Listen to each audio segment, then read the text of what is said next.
Lalo, THR. We are officially 1 week and some change away from the big fight, the big night. Canelo, Crawford, Las Vegas, Nevada, Allegiant Stadium. It's gonna go down on Netflix, and we're all gonna tune in. Everybody and their mama's gonna tune in. Whether you like this fight or not, whether you think these gentlemen should be fighting each other or not. As I've said before, in a perfect world, Crawford would be fighting Virgil Ortiz. Canelo would be fighting David Benavidez. But it ain't a perfect world. It's far from perfect, as we all know. This world is ruled by money, and nothing more, nothing less. The In God we trust is on your dollar bills, ladies and gentlemen. That's what it's all about. And, listen, this fight right here is gonna do two things. It's either going to make Crawford a Mount Rushmore GOAT type of figure in boxing, or it's going to make Canelo continue as the man who is ducking Benavidez and not rising up to the occasion, giving Bivol or getting a rematch with Bivol. Canelo has been placed on this echelon where people expect more from him, and it's really just bogus, because mainly it's haters that have this idea that Canelo is a duck because he won't fight Benavidez and he won't rematch Bivol, which is absolutely ridiculous. Bivol is not in Canelo's division. Canelo moved up in weight to fight Bivol, and he came up short. He tried to be a legend the way Crawford is trying in a week and some change from now, and Canelo came up short. And that's the way the cookie crumbles. But, as far as the Benavidez thing, I'll get more on that in a separate video. For now, let's talk about Crawford and Canelo, because this is a fight that it's being marketed as the biggest fight in boxing. And, it's funny because a lot of people are saying, no, it's not. This fight has had poor promotion. This fight is this, that, and the other. It's not a good fight. It's not a good matchup. But yet, you're fucking talking about it every week, homie. All these boxing content creators that are shitting on this fight and not believing it to be the biggest fight in boxing, they're still talking about it every single week.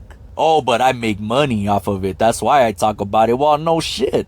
Because this is the biggest fight in boxing, dog. Of course you're making money talking about it. If it wasn't the biggest fight, you wouldn't be making money talking about it. That's the way this works. And, Canelo is locked in. Crawford is locked in. Canelo brought Boots Ennis in for sparring, and it's caused an uproar on boxing Twitter, particularly in the black boxing community. They have been calling for Boots Ennis' head, calling him a coon, calling him a sellout for sparring with Canelo.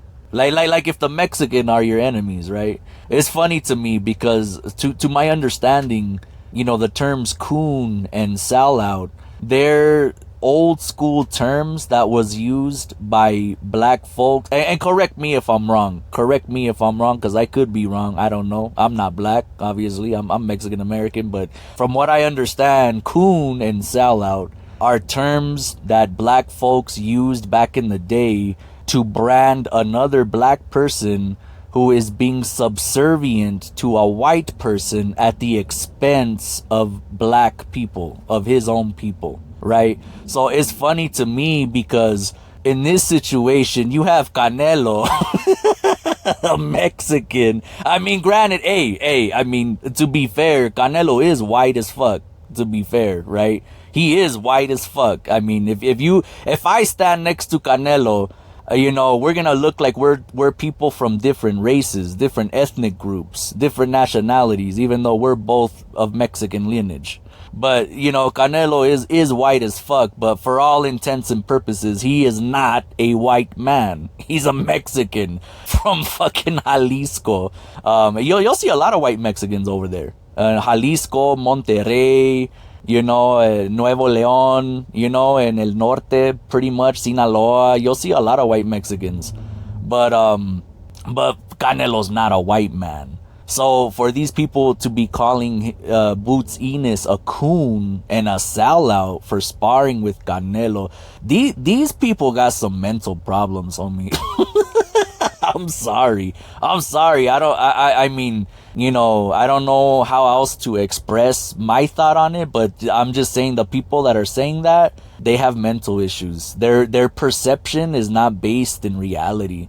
They have created a fantasy world where everybody is against them and it's them versus everyone, and like I don't know. I'm not gonna go off into that, but I'm just saying those people specifically that are saying those things, they're retarded, man. This is a professional sport, and like any other sport, like any other venture, you're gonna hire the right people to prepare you. If I'm if I'm a professional boxer, I don't care what color skin my sparring partners are. You know what I mean? I'm gonna hire the right sparring partners for the task. If I have a fight coming up against a brawler, a Mexican fighter, if I'm gonna fight a Mexican fighter who just goes in head first and brawls all out like some Antonio Margarito type shit, right? He eats like 6 punches so I can land 2. Well, guess what? My sparring partners are gonna be brawlers. I'm gonna hire a fucking straight up brawlers that fight in that similar style to prepare for the man. The funny thing is with Boots and Canelo, let me just say right now, Boots is benefiting from this shit more than Canelo is. I don't know why these people are acting like this is a big gift for Canelo. Like, bro, Boots is the one benefiting more from this shit than Canelo. Canelo's already fought a bunch of Boots. He's already fought a bunch of Crawfords. Dimitri Bivol and Floyd Mayweather are like 5 times more skilled than both Boots and Crawford, homie. Canelo's fought everybody. He's fought every style. He fought Shane Mosley, dog. He fought Miguel Cotto. I mean, Gennady Golovkin 3 times. If anybody is benefiting from this sparring session, it's actually Boots Ennis. And actually, Boots Ennis, he should be fighting Virgil Ortiz. In fact, that's a fight that's inevitable. You could stamp it. You could stamp it right now. That's a fight that's inevitable. Virgil Ortiz versus Boots Ennis in the not too distant future. Hell, if anything, I should be calling Canelo a coon then. I should be calling Canelo a sellout. He's a Mexicoon for sparring with Boots Ennis. Like Timothy Bradley talking about, Boots Ennis better report everything back to Crawford and let Crawford know. What the I'm gonna say the same thing to Canelo. Hey, fool, you better go tell Virgil Ortiz everything that Boots has, bro. Give him the whole strategy. We're Mexicans. We're Mexican, man. We gotta stick together, man. Get out. Get the fuck out of here, man. That stuff is stupid, dog. This is a professional sport. It's a profession. You're gonna hire the right people. It's funny. If anything, I would think that, Canelo sparring with black boxers is actually a good look for him. You know what I mean? Because I've also heard, people calling Canelo a racist. They call Mexicans racist. Mexicans are supposedly very racist people, and we definitely are. There is a lot of Mexicans who are racist, and we're racist to each other. We hate each other more than we hate anybody else. But, if anything, I would think it's more racist for Canelo to not have any black people in his camp ever. You know what I mean? But the fact that he has 3 black fighters in his training camp, and people are still like trying to make this into some kind of race war bullshit or some kind of, boxing really is like in such a sad state right now that it doesn't have any more real fans. Like, I'm not gonna say the majority, but a lot of the boxing fans, especially those on social media, they're not actual fans. They're race dick riders. Let me explain what that means. Like, there'll be like some black nerds that just support black fighters, and Mexican nerds that just support Mexican fighters, and you have white boys that just support Eastern European fighters. Like, it's like this little race war that they're making boxing into. Like, boxing is a sanctioned race war. And I get it because, you know what, I feel like people use sports to vent as an outlet to vent their inner races, and I noticed that from soccer. Whenever Mexico plays the United States, The US fans, I really truly feel like they use football, they use soccer as a means to vent their inner races. That gives them an opportunity to talk shit for a little bit, you know, like especially online, never in person, you know. But then when they do talk shit in person, they end up getting fucked up, and then they'll run to Twitter and Reddit and be like, these Mexicans are animals, they're uncontrollable, they fight and they beat us up at the crowds and everything, they can't just sit and enjoy the games. Like, motherfucker, you started the shit and now you're crying. That's how it always is. But anyway, that's the thing. Boxing is like, it's a shame the state that it's in right now. And I really hope that this TKO boxing league, Turk Al-Sheikh and Dana White, I really hope that they turn this around and make boxing a respectable organization, you know, and all these promoters come together under one umbrella. This is what we've been dreaming of, man. This is the kind of thing we've been dreaming of forever, for boxing to finally become one big unified promotion, like the UFC, like Pride Fighting Championship, or like WWE even. Let's use WWE as an example, even though it's not a legitimate, you know, but it's a sport simulation. The point is, for boxing to become one big standalone promotion has been a dream. And I hope TKO can pull it off. And this is... it's going to begin with Canelo Crawford. That is the first fight that's officially kicking off this brand new era of boxing as one standalone promotion. I don't think a lot of people are realizing that. That's another reason. That's why I'm saying that right now. A lot of people don't even realize that. Like, bro, Canelo Crawford, it literally marks the beginning of TKO boxing, of a boxing promotion, you know? And so let's all just hope that this is a success. I'm sure it will be. The fact that you have some users complaining about the undercard is absolutely ridiculous. Like, bro, y'all got the audacity to complain about the undercard, which is a very solid undercard, by the way.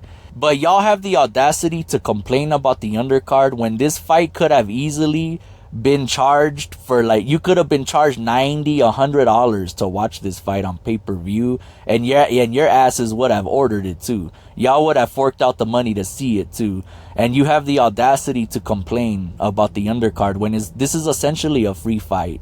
I mean, I know Netflix is a subscription service. We pay a subscription every month. I get it.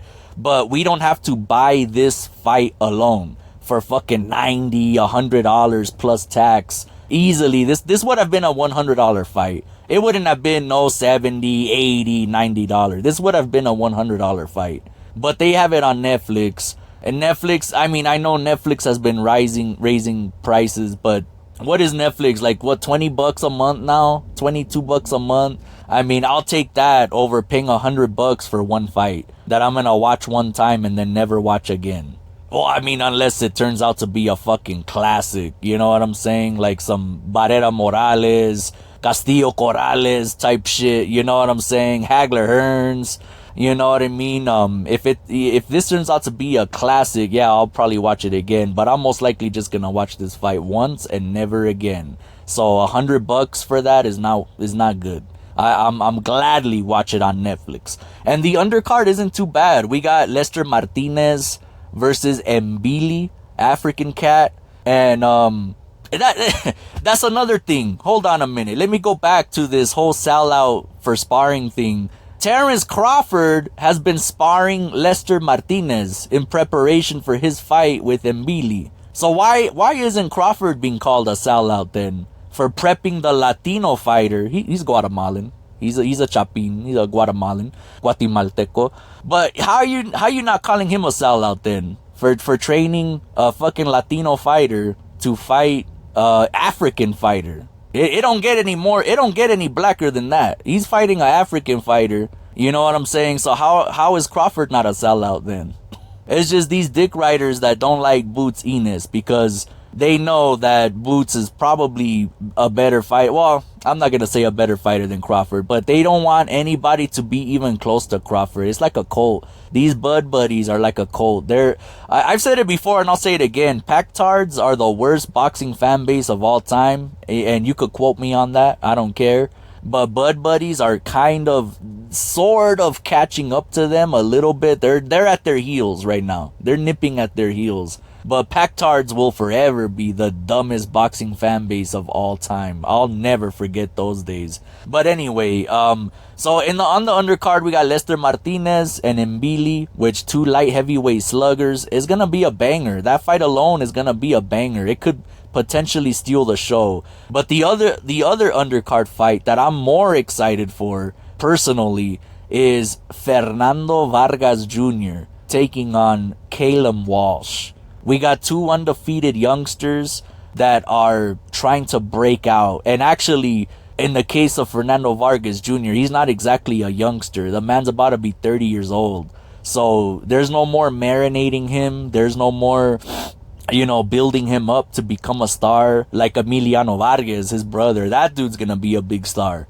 But Fernando Vargas Jr., it's his time to shine or to die. You know what I'm saying? This is a do or die fight for him, because I truly believe if he loses this fight, I mean, he'll become a gatekeeper. He has a very prestigious last name. You know what I mean? Vargas. So, he'll still be around maybe as a gatekeeper. He'll become like he'll become a gatekeeper / journeyman type of fighter if he loses this fight. Caleb Walsh, on the other hand, he's a little younger. So he could still bounce back fairly easier if he should lose. You know what I mean? So the stakes are much higher for Fernando Vargas Jr., which is why I'm looking forward to this. Because Fernando Vargas, his sons, they are being groomed and trained the right way. And I'm so excited for all of these cats, especially Emiliano Vargas. That dude is a stud. Like, Emiliano Vargas could potentially become what we all thought Victor Ortiz was gonna become. Just a really good looking, charismatic boxing superstar. Mexican American boxing superstar. That's one thing boxing has been missing, man. We've been missing a big Mexican American boxing star. Plenty of Mexicans, plenty of African Americans, but a Mexican American boxing star like Oscar de la Hoya has long been missed. You know what I'm saying? A Mexican American that'll fight anybody and everybody. Look at Fernando Vargas, man. When he was a youngster coming up, he already fought fucking Trinidad, De La Hoya, and he got fucked up really bad. But poor guy, but that's our heart, man. That's our cora. We fight everybody. We don't care. Not like Boots Enos. When Virgil Ortiz tried to fight Boots Enos, talking about, no, I need 2 more tune-ups. Okay. And by the way, let me just say right now, those photos of Canelo and Boots Enos in sparring, bro, Boots Enos is fucking big, dog. He's big. I don't know how. I don't know how he's making 154. That vato is big, man. He should be I don't know. Like, he could fight Canelo, dog. Honestly, in a few years, he could fight Canelo. He's a big boy. He's a big cat. And he looks fucking strong too. He looks very strong. I still think Virgil beats him. I do, but I'll be nervous for that fight. I ain't even gonna lie. Call me what you will. I'll be nervous for that fight. Because Boots Enos, he's a bad man. He's a bad man. And he's big. So that's a very intriguing fight, man. Boots, Virgil, I want to see that fight more than Canelo Crawford, to be honest. I want to see that fight more than Benavidez Canelo, to be honest. But anyway, what was I saying? I already lost my train of thought. The undercard, yes. So there's other fights on the undercard as well, but those are the only notable ones that I remember. Martinez and Mbili, and Vargas Jr. Walsh. So it's going down, man. I'm excited for the fight. As for my prediction on the fight, it hasn't changed. It has not changed one bit. I'm still picking Canelo to beat Terence Crawford either by stoppage or by decision. That's one thing I have been flip-flopping on. I just can't decide whether I want to bet my money on because I'm gonna bet on this fight. I'm gonna put $1 on a Canelo victory. Just a victory. I'm not gonna put a knockout or decision. Just a Canelo victory. I'm gonna put $1, and I'm gonna put 50 on a Crawford decision, just in case. That's my contingency plan, because I could see, look, if Crawford wins this fight, it's gonna be by decision. That's the only way he wins the fight. He ain't gonna knock Canelo out. He ain't gonna stop Canelo. He ain't even gonna hurt Canelo. Okay? And I say that not because I'm talking down on Crawford. Crawford has very good power. For a man of his stature, Crawford is a sharp fucking puncher, dog. But the reason I say that is just because Canelo fought Gennady Golovkin 3 times, homie. 3 times, and never even flinched at any of Golovkin's punches. He fought Dmitry Bivol, a man like 3 times his size, and never got even bothered by his punches. Okay, he fought Kovalev, a man who literally killed another man in the ring with his hands, and we know how that fight went. So again, I cannot see how Terence Crawford could hurt Canelo. If he wins the fight, it'll be by decision. Okay, so I'm gonna put 50 on a Crawford decision. I'm gonna put a buck on a Canelo overall victory. But I could see Canelo stopping Crawford. I could see him coasting to a decision as well, man. I could see the fight going just the way all the other fights have gone. You know, Crawford goes in there and gets excited, gets dropped, and then gets very conservative the rest of the fight, and Canelo just coasts to that victory. But I could also see Canelo stopping Crawford too. I could see this turning into a scenario where Crawford needs to be saved from himself. You know what I'm saying? I don't know. I don't think it'll be a flash KO where it's a one-hitter quitter type of thing. But I think it'll be accumulation of Canelo just landing them right hands the same way Madrimov was landing those right hands. And Crawford needs to be saved from himself, either by the corner or by the referee. I could see that happening. I will say this. You know, it's interesting to me. The odds makers have made this fight a lot closer than it should be, man. This fight is basically an even fight, man. They got Canelo as a favorite. They got Terence Crawford as a slight underdog. But they really ruined it for people that want to make money. Like, Crawford should be a way bigger underdog, dog. Dog. He should be a way bigger underdog. Like, if Crawford was like a 3-1 underdog, I would have bet more on Crawford, to be honest. I would have probably put $2 or $3 on Crawford to win. But they made this fight basically even, so they fucked that up. It's not even worth it. This fight is basically kind of like an even fight, which is crazy to me. I don't know how people see it that way. Everybody's getting influenced by the William Skull fight. That's the thing, because before that fight, nobody gave Crawford a prayer, dog. Nobody gave Crawford a prayer. And then after the William Skull fight, a fight that did not inspire Canelo in any way, didn't motivate Canelo. Canelo had no desire to chase after that man over the course of 12 rounds in hot-ass Saudi Arabia in front of a boring-ass crowd that ain't loud. Of course, Canelo didn't give any effort, bro. And because of that, now everybody got their panties soaked, thinking that Crawford has a chance, thinking that Crawford's gonna win the fight. It's not impossible. Crawford could win the fight. I don't think so, though. I think it's very unlikely. There's just too many things against Crawford. You have the weight, obviously, is a big factor, and it is a factor. You got dudes like Bomac and other people saying that it doesn't matter, Crawford's a big guy. You could be big, but fighting big is different. I don't care if he walks around at 190, 180, 200 pounds. I don't give a fuck. Walking around at a weight and performing at a weight are two entirely different things, first of all. Then you have a man in Crawford who is not only jumping up in weight, but he doesn't even fight very often. The guy fights once per year. This fool thinks he's Mayweather already. He only fights once per year. His last fight was against Madrimov, and he didn't look good in that fight. He won it.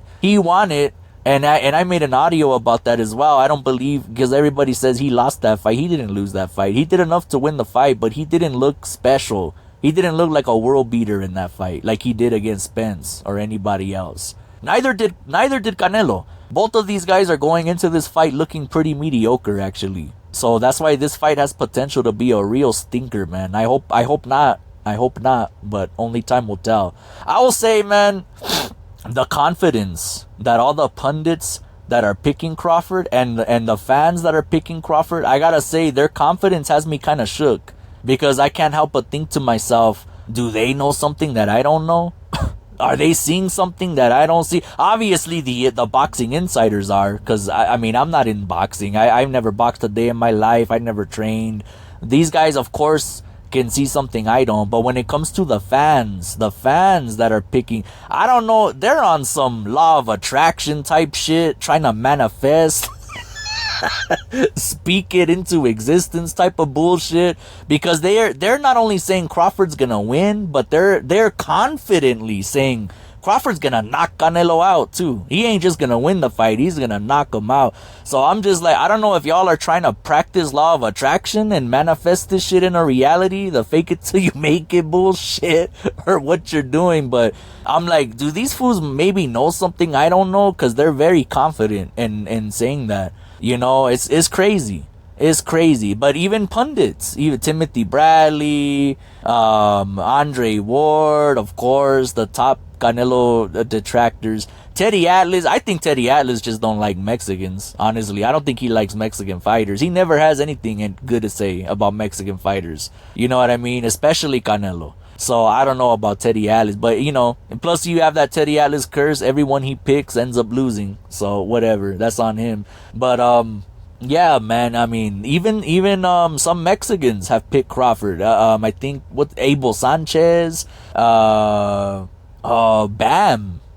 Rodriguez, the absolute stud out of Tlan. Bam Rodriguez is actually picking Crawford to beat Canelo. So again, man, my prediction hasn't changed. I still pick Canelo to win this fight, but I am a little shook. I'm not gonna lie, because of these everybody that's so confidently picking Crawford. It's got me again. I'm just thinking like these fools are on some law of attraction bullshit, trying to manifest the shit. But only time will tell. That's gonna do it. Let's all tune in and enjoy the fight, man. At the end of the day, this is a sport of boxing. You know, bet responsibly, drink responsibly, and I'll be talking about this in 2 weeks, y'all. Thank you.